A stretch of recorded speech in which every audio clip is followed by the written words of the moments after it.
বাড়িতে যেদিন এই রেসিপিটা বানাবেন পাতিলে চাল কিন্তু অবশ্যই একটু বেশি দেবেন। আসসালামু আলাইকুম, welcome to my channel just clips with Sonia. I hope আপনারা সবাই অনেক ভালো আছেন। আলহামদুলিল্লাহ আমিও অনেক ভালো আছি।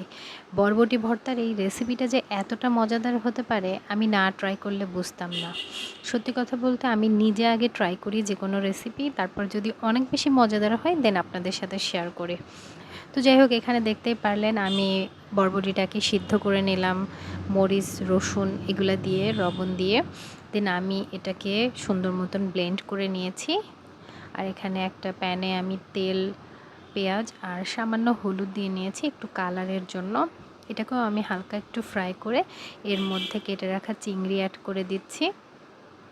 এখানে আপনারা যে কোনো সাইজের চিংড়ি অ্যাড করতে পারবেন। ছোট সাইজ হলে তো কেটে ছোট করে দেওয়ার দরকার নাই।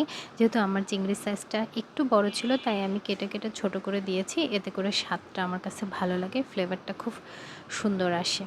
হোয়াটএভার, আপনারা চাইলে এই চিংড়িটা কিন্তু ব্লেন্ড করেও দিতে পারেন, কিন্তু আমার কাছে একটু চিংড়িটা একটু গালে লাগবে, এই জন্য আমি এভাবে দিয়েছি। আর এটাতে আমার কাছে খুব মজাদার লেগেছে।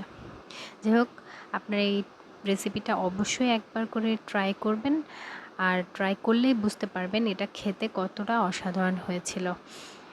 আর আমি যেদিন এই রেসিপিটা বানিয়েছি সেদিন কিন্তু আমার মনে হয়েছে আমার ভাতের চাল আর একটু বেশি দিলে ভালো হতো।